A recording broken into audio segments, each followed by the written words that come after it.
Hey guys, welcome back to Game Sandwich. I'm John Hansen. That's K-Lo. Usually he gives you the lowdown on everything new in gaming, but I'm taking over today because we are talking about some Marvel Rivals layoffs. Oh, That's right.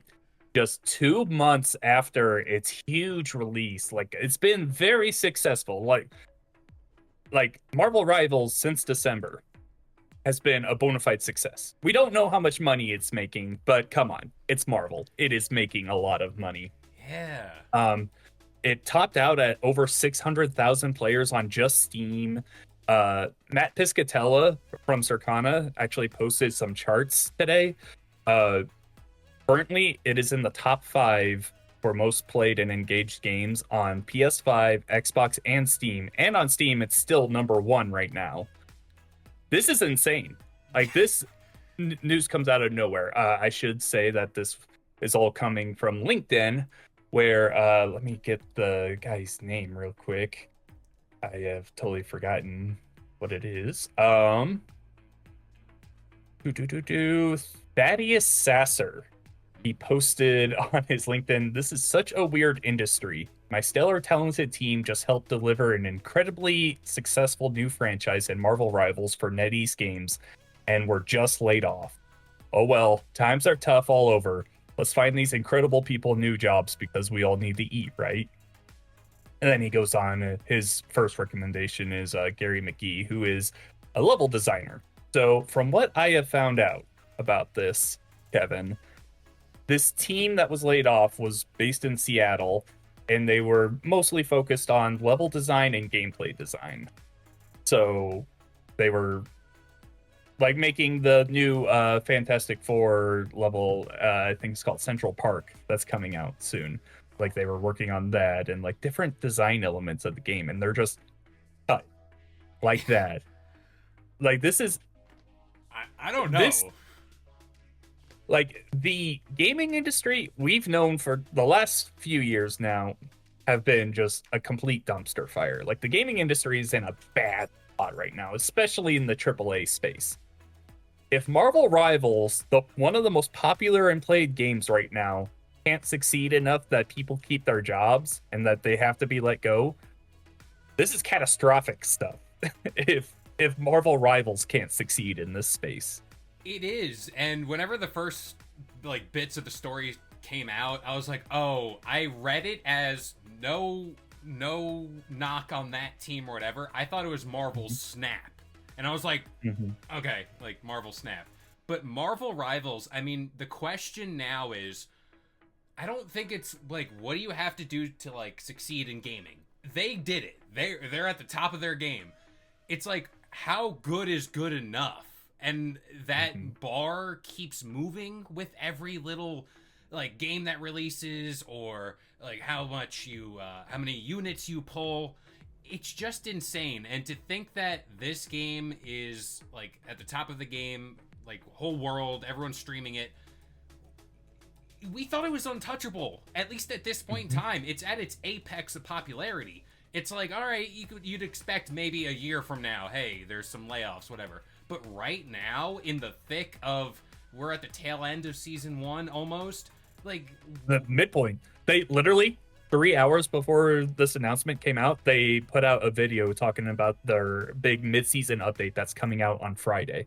oh, it's insane. Like, I Yeah. I always harp on like, oh, ballooning budgets, AAA games, but like categorically, this game is a hit. This is a Hmm. major success. It's going over well. Like you said, Marvel IP. You think, yeah, they'll last, whatever. But apparently not. And that's Hmm. just scary for everything. I mean, recently we had the Fair Games ordeal where I think that game got delayed or there's stuff around Yeah. that game now. It's like, what do we do now with live service? Are we just Hmm. here kind of just hoping and praying something sticks? Like, that's not a good way to conduct business. The worst part is when Marvel Rivals first came out and it started its huge success, everyone was pointing to this like, oh, see, this is why Concord failed. Concord failed because of all these reasons. They didn't like the character design. It was kind of just a mid game. That was my opinion. It was just fine. It wasn't special or anything.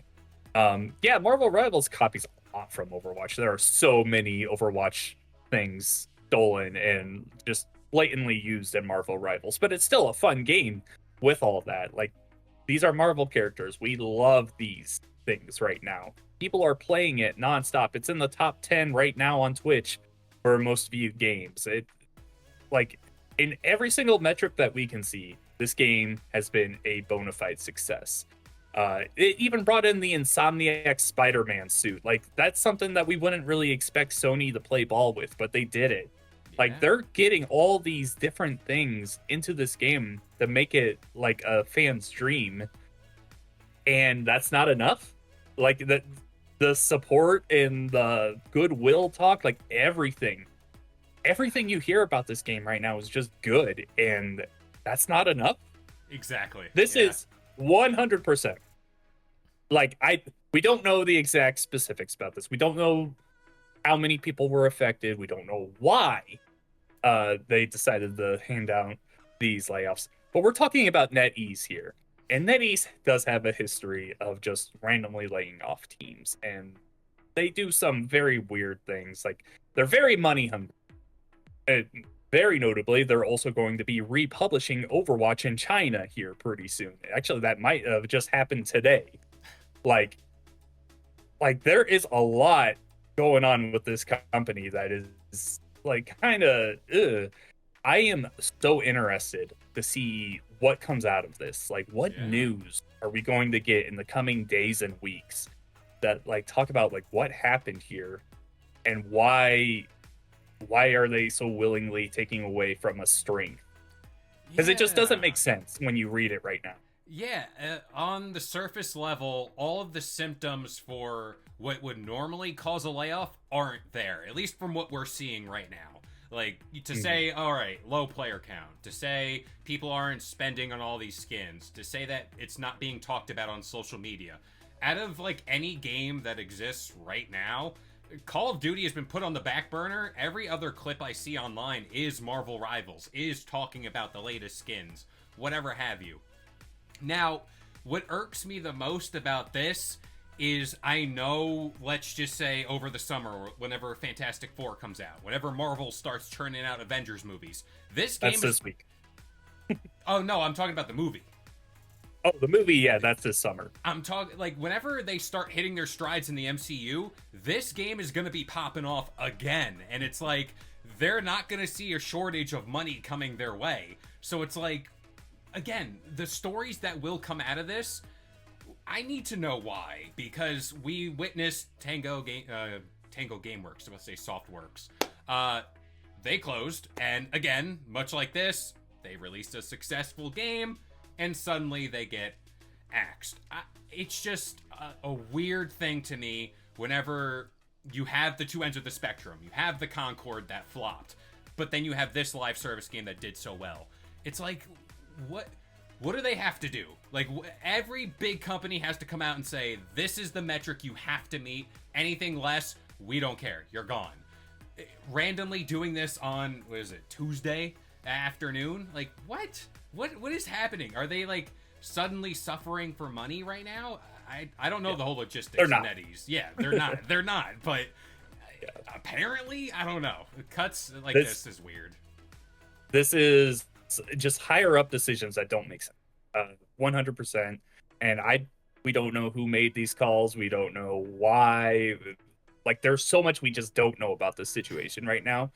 But just seeing what happened here, there's not one single scenario that they could pull out and give it to me like, oh, this is why we decided to get rid of this entire team and that be okay. Yeah, no. Like, this, we mentioned Tango GameWorks. How I'm still upset about Xbox letting them go following the success of Hi-Fi Rush. It was everything that they wanted, and they still let it go. Like, no, there is not a good reason you can give me for this, for me being like, yeah, okay, like Concord. Yeah, it sucks that team was disbanded and that we'll never see their work again or anything, but being bombed really hard.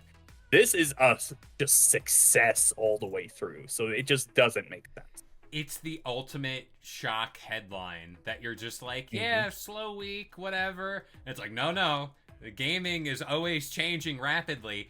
And then there's a domino effect here for the other live service games. I brought up Fair Games.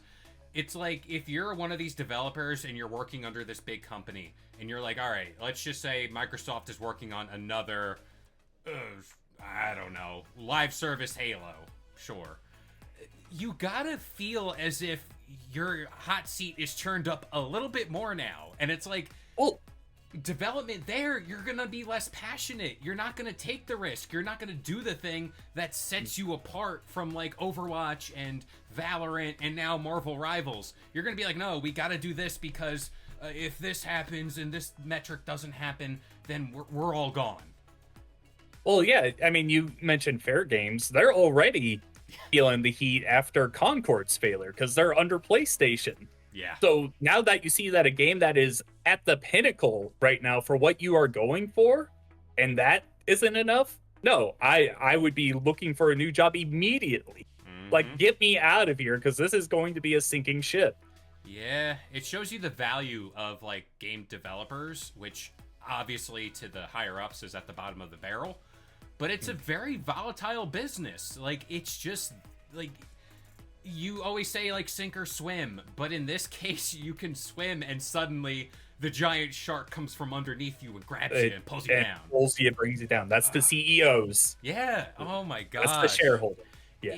There is so much bad now with this news. Just like thinking of all the bad news we've gotten over the last few years in the gaming industry, this is up there with like just the it's that like what am I trying to think of? It's an eye-opening moment where you're just like, if you didn't think that gaming was in a bad spot before, I don't know how you can look at this situation and be like, oh yeah, everything's fine.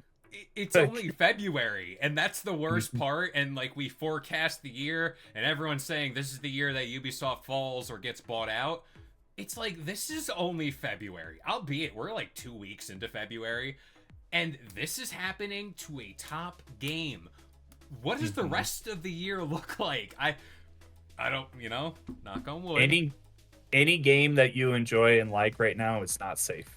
That's pretty much what it comes down to. All right. Well, like we're gonna end our ranting on that. Thank you so much for watching. Be sure to subscribe to Game Sandwich for future videos. Down in our description there, you can find a link to our Discord. You can join the conversation. Let us know what you think about Marvel Rivals just completely cutting a team out of nowhere. It doesn't make sense. That is K-LO. I'm John Hansen. Thank you so much for watching, and we will catch you on the next one. If you enjoyed today's video and want more content just like this, consider subscribing to Game Sandwich for all your news, rumors, and reviews. And we'll see you guys next time.